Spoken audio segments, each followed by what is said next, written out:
Hi, friends. It's Brandi of Brandi Michelle. I'm really excited to be here today. Today, we are talking about dealing with failure.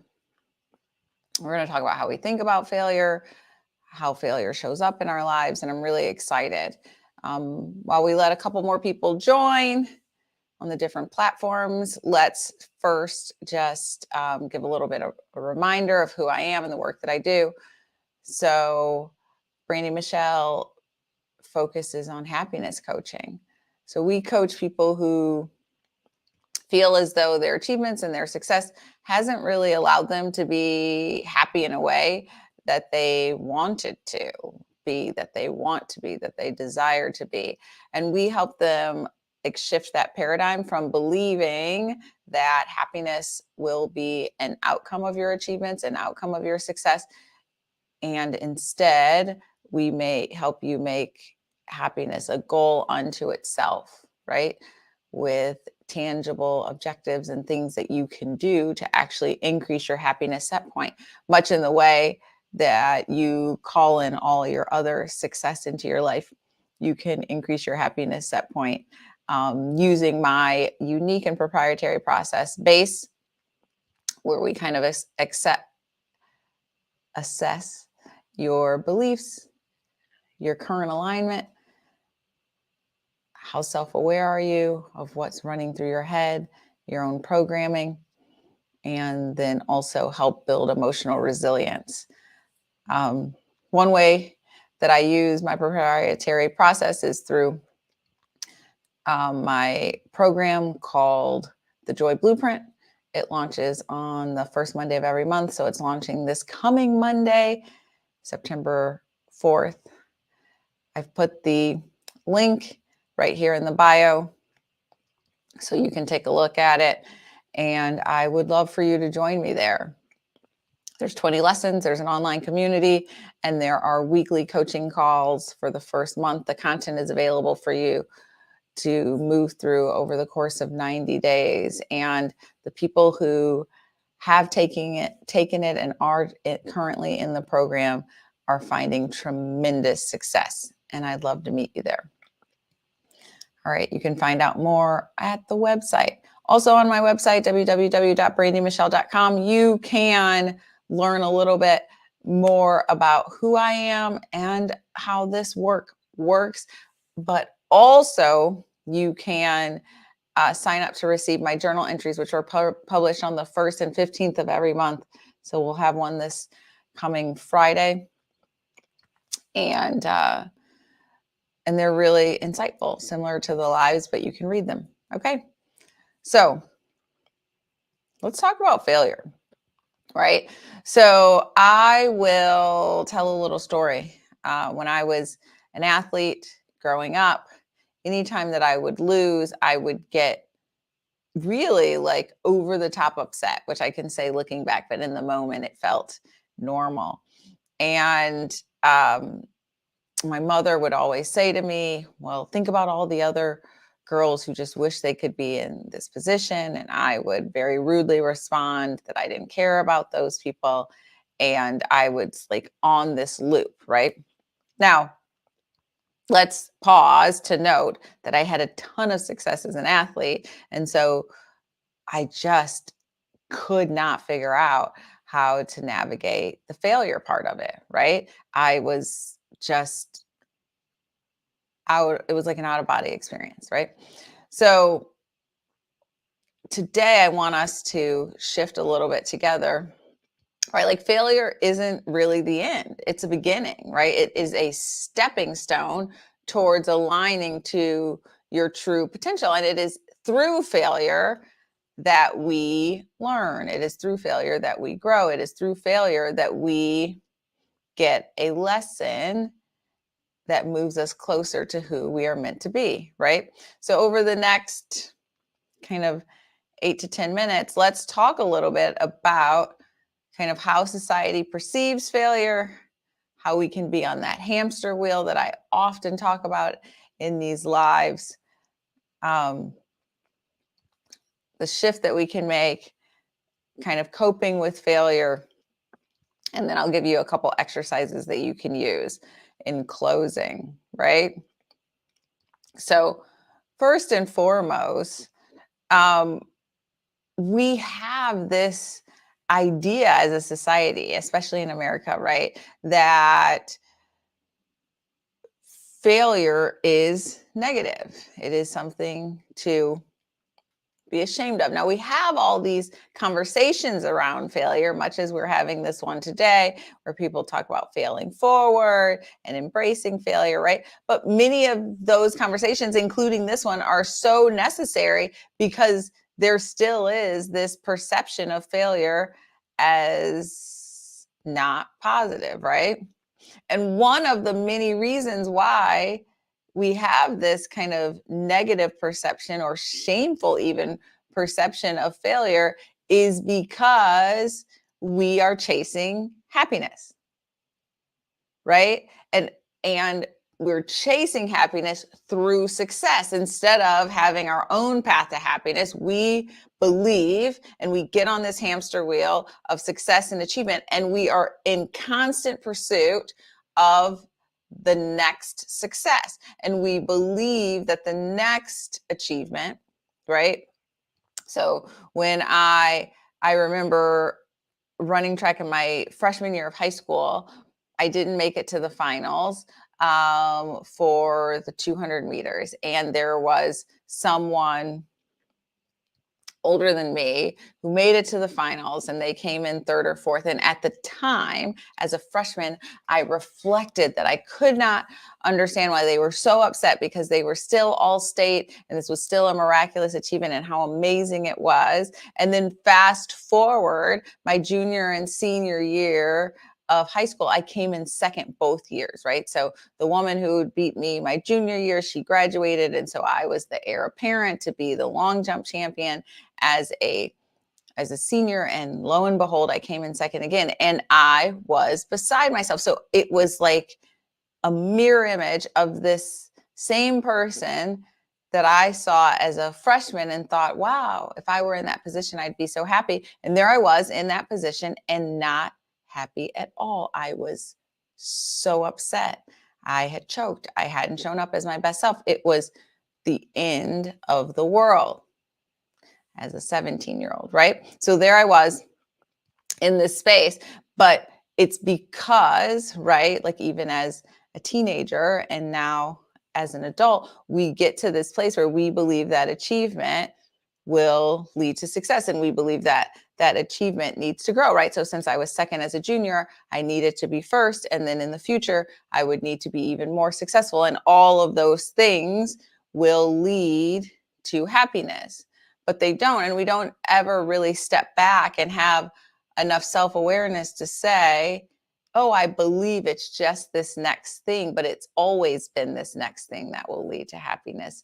And unfortunately, we'll never get there because you can't get to the next thing. It's impossible, right? Because if you aren't just happy in your present moment, in the now, the future can't bring you happiness, because the future is always what? The future.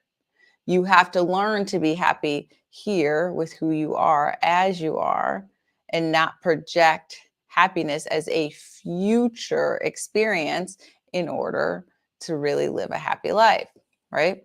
So we go deeper on that in the program, but I want you guys to sit with that for a second, right? If happiness is always in the future, right? So for me, right, like I can be happy right here today, whether I'm talking to one of you or 100 of you or 1,000 of you or 1,000,000 of you. And how many people are listening doesn't impact the work that I'm doing, right? But when I start to stipulate that I'll be happy when I have more people who hear the message, when I have more, then that more is unending, okay? So we want to jump off that hamster wheel as quickly as possible, right? And we want to think about failure as an instructor, as a professor, as a lesson, right? Rather than something that's inhibiting us from being happy, inhibiting us from being whatever it is that we're seeking, right? And so when we think of it as this teacher, as an instructor, and we are committed to getting the lesson, then whether we quote unquote win or quote unquote fail, we are moving closer to being who we were meant to be in this lifetime, right? Which sounds very big and audacious, but that is what we're all seeking, right? We all want to be the absolute best version of ourselves, who we were meant to be, right? And that's why it feels like this constant chase. But if in this moment, we just acknowledge that we're doing the best we can, this is the best version of me in this moment, then we're going to close that gap much more easily, right? It's almost counterintuitive, right? The happier you are with the now, the happier you will ultimately be, right? Because life is made up of moments, and the more moments we can choose joy, then we look back and we have this very beautiful life, right? Instead of having to say, in January, I went on this vacation and that was happy. And in 2017, I had a son and that was happy.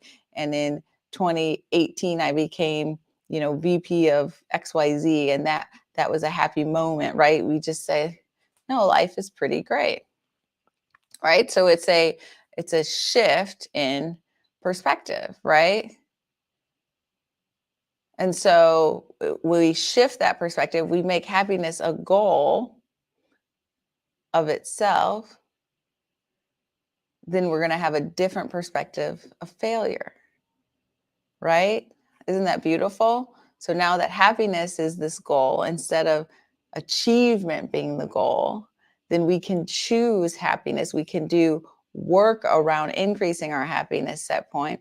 Part of that work is embracing failure, realizing it's the ultimate teacher.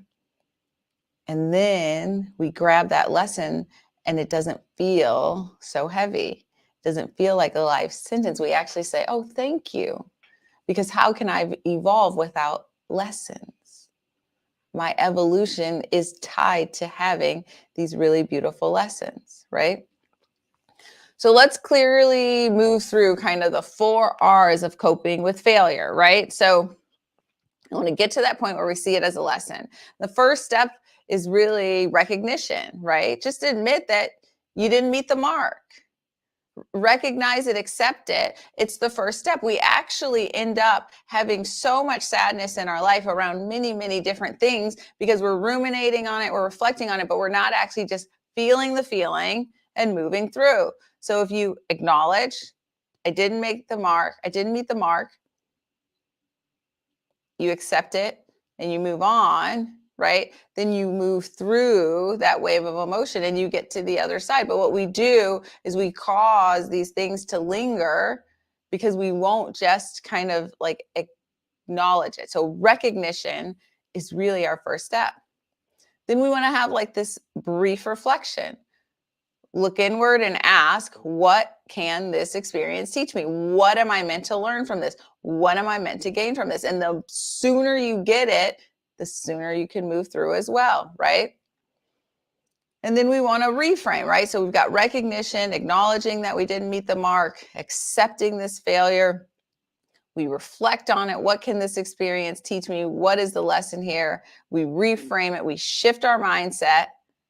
And we see it as an event, not as our identity, right? You're not the person who lost. You're not the person who failed. You're not the person that didn't excel, right? It's not who you are. It's what occurred, right? And so when it's what occurred, that is separate from you. And then we just want to like re-engage and get back in the game. The more time we spend on step 2, reflection, which I then start to call, you move from reflection to rumination, right? That is different. That's living in the past. And then you absolutely cannot be moving forward if you're just focused on the past, right? So you're going to get back in the game. You're going to take what you learned through your reflection process and apply it. You're going to move on, right? So it's really quick.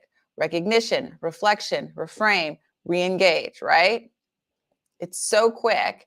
And then we move through it and we let it go. And it doesn't control us, right? And we tell our ego that's okay. It's okay, right?